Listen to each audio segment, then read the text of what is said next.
এই যে আপনারা আমার ভিডিও দেখছেন, আমার আওয়াজ শুনতে পাচ্ছেন, আপনি কি 100% শিওর যে ক্যামেরার সামনে বসে আমি এই কথাগুলো বলছি, নাকি ব্যাকগ্রাউন্ডে কোনো এআই কোডিং আমার মুখ আর গলা নকল করে আপনাকে বোকা বানাচ্ছে?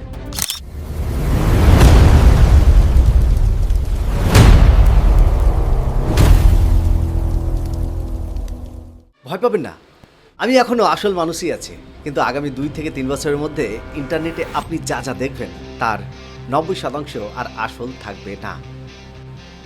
2026 সালে দাঁড়িয়ে সায়েন্স ফিকশন সিনেমা এখন আমাদের ঘরের দরজায় কড়া নাড়ছে। আজ আমরা কথা বলবো সেই সত্যটা নিয়ে যা বড় বড় টেক কোম্পানিগুলো আপনার থেকে লুকিয়ে রাখছে। কয়েক বছর আগেও দুনিয়ায় তাবড় তাবড় বিজ্ঞানীরা বুক ফুলিয়ে বলতেন, আরে ভাই, রোবটরা বড়জোর কারখানার লোহা পিটাবে, মানুষের মতো বুদ্ধি খাটানো বা ছবি আঁকা, গান লেখার মতো ক্রিয়েটিভ কাজ ওদের দ্বারা হবে না। কিন্তু এআই এসে এক ধাক্কায় সেই বিজ্ঞানীদের অহংকার চূর্ণ বিচ্ছিন্ন করে দিল। আজ আপনি ঘুমাচ্ছেন আর একদিকে একটা চ্যাটবট আপনার থেকে 10 গুণ ভালো স্ক্রিপ্ট লিখে দিচ্ছে। একটা এআই মাত্র 30 সেকেন্ডের এমন একটা গান কম্পোজ করে দিচ্ছে যা বিলবোর্ড চ্যাটের টপে চলে যাচ্ছে। আর এর সবচেয়ে বিপজ্জনক রূপটা কি জানেন? Deep fake. এখন মাত্র 2 মিনিটে একটা অডিও স্যাম্পল পেলে এআই আপনার গলার ভয়েস হুবহু কপি করে নিতে পারে। আপনার মা, বাবা, বন্ধুবান্ধব ধরতেই পারবে না যে এটা আপনি কিনা। 2026 সালে সবচেয়ে বড় ক্রাইম কিন্তু বন্দুক দিয়ে হচ্ছে না, হচ্ছে একটা সফটওয়্যার দিয়ে। তবে দাঁড়ান, আসল টুইস্ট তো এখনও বাকি। এআই এতদিন শুধু কম্পিউটারের ভেতরে সফটওয়্যার হয়ে স্ক্রিনে ভাসত, কিন্তু এখন তারা শরীর পাচ্ছে। টেসলা ও শাওমির মতো কোম্পানিগুলো এখন বাজারে নিয়ে আসছে হিউম্যানয়েড রোবট।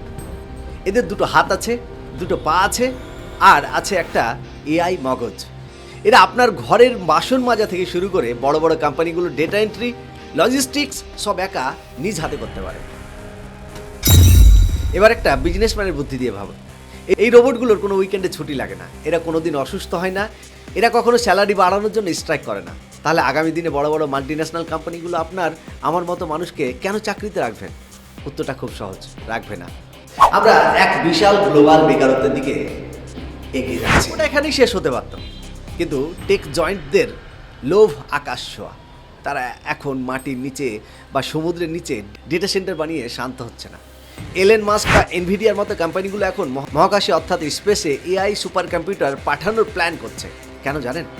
যাতে পৃথিবীর নেটওয়ার্কের উপর কোনো ডিপেন্ডেন্সি না থাকে, মহাকাশ থেকেই পুরো গ্লোবাল ডেটা অ্যাক্সেস করা যায়। মৃত্যুর আগে বিজ্ঞানী স্টিফেন হকিন্স একটা ভয়ানক কথা বলেছিলেন। তিনি বলেছিলেন, the development of full artificial intelligence could spell the end of the human race. অর্থাৎ এআই যদি এক সময়ের মানুষের চেয়ে বেশি বুদ্ধিমান হয়ে নিজের সিদ্ধান্ত নিজে নিজে নিতে শুরু করে, যাকে আমরা বিজ্ঞানের ভাষায় বলি এজিআই, সেই দিন সে যদি মনে করে এই পৃথিবীর ভালোর জন্য মানুষ প্রজাতিটাকে ধ্বংস করা দরকার, তবে আমাদের বাঁচানোর মতো কোনো সুইচ আর মানুষের হাতে থাকবে না। তাহলে উপায় কি?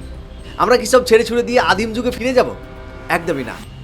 আগুন যখন আবিষ্কার হয়েছিল, মানুষ তখন ঘরও পুড়িয়েছিল, আবার সেই আগুনের রান্না করেও খেয়েছিল। এআইও ঠিক তেমনই একটা আগুন। ভবিষ্যতের এই ডিজিটাল যুদ্ধে যদি আপনাকে টিকে থাকতে হয়, তবে আপনাকে চাবুক চালানো শিখতে হবে। আপনাকে এমন সব স্কিল শিখতে হবে যা কোনো রোবট বা এআই কপি করতে পারবে না। নিজের বুদ্ধিকে এআইয়ের চেয়েও এক কদম এগিয়ে রাখতে হবে। আপনার কি মনে হয়, আগামী দিনে এই এআই আমাদের দাস হবে, নাকি আমরাই এআইয়ের গোলাম হয়ে যাব? কমেন্ট সেকশন খোলা আছে, আপনার মতামত অবশ্যই জানাবেন। আরও সুন্দর তথ্যমূলক ভিডিও পেতে আজাদ টক্স ইউটিউব চ্যানেলটি সাবস্ক্রাইব করে পাশে থাকা বেল আইকনটি অন করে সাথে থাকার অনুরোধ রইল। দেখা হচ্ছে পরের ভিডিওতে। ভালো থাকবেন সকলে।